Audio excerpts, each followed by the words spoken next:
Selamat sejahtera saya ucapkan kepada Dr. Jamsari dan rakan-rakan sekalian. Saya Banu Priya ingin membentangkan tajuk sudut pandang alternatif dalam psikologi dari perspektif tamadun timur atau India. Berikut adalah ahli kumpulan kami.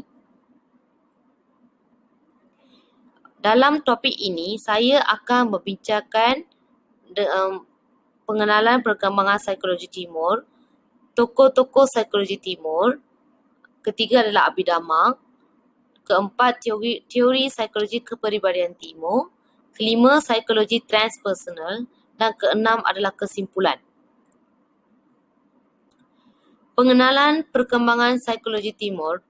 Psikologi timur memberi banyak perhatian kepada persekitaran dan undang-undang yang mengatur perubahannya, dan psikologi ini juga mengandungi teori kepribadian yang cukup jelas.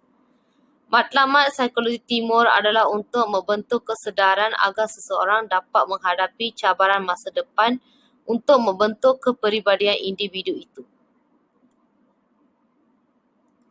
Antara tokoh-tokoh psikologi timur adalah Gardner dan Louis Murphy yang menyatakan bahawa psikologi timur adalah pandangan psikologi tentang bagaimana jiwa berfungsi, teori kepribadian atau model motivasi.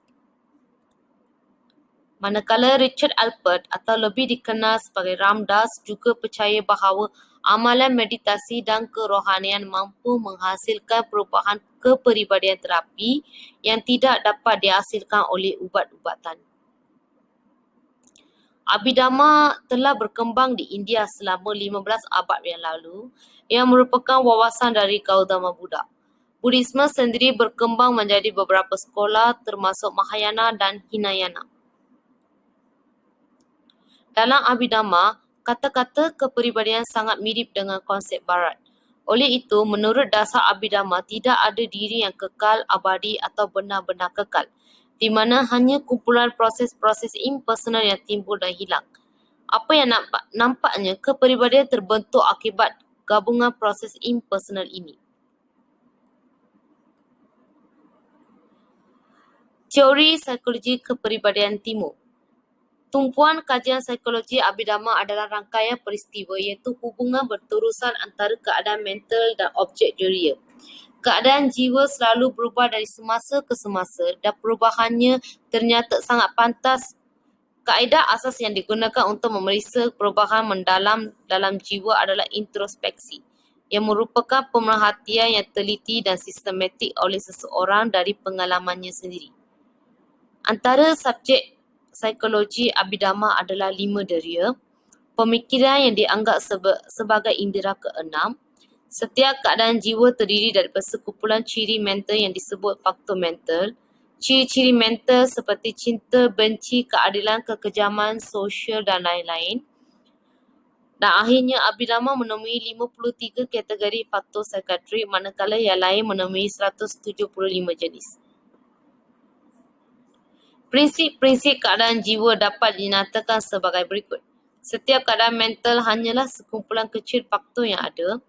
Kualiti keadaan mental ditentukan oleh faktor mana yang digabungkan.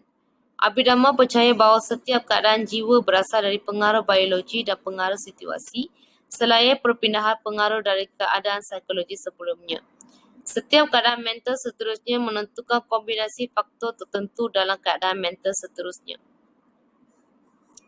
Psikologi transpersonal. Psikologi transpersonal adalah berkaitan antara psikologi dan kerohanian. Psikologi transpersonal mengintegrasikan konsep, teori dan kaedah psikologi dengan mempraktikkan disiplin dan kerohanian. Minatnya merangkumi pengalaman spiritual, keadaan kesedaran mistik, kesedaran dan meditasi, keadaan dukun, ritual, pengalaman spiritual yang bertindih dengan keadaan terganggu seperti psikosis dan perasaan murung, dan dimensi hubungan interpersonal, perhormatan dan pertemuan dengan sifat semula jadi. Daniel berpendapat bahawa psikologi transpersonal adalah cabang psikologi yang berkaitan dengan kajian keadaan dan proses pengalaman manusia lebih dalam dan lebih luas. Anggapan hubungan yang lebih besar dengan orang lain dan alam semesta atau merupakan dimensi spiritual. Kesimpulannya, Agama sebagai asas kehidupan seseorang juga mampu membentuk kepribadian yang berbeza, di mana bagi wilayah atau negara-negara timur majoriti menganut agama Islam, Hindu atau Buddha, sehingga banyak kepribadian dibentuk sesuai dengan ajaran yang dinyatakan dalam buku agama masing-masing. Dalam sejarahnya, agama juga muncul dari masyarakat timur. Sekian, terima kasih.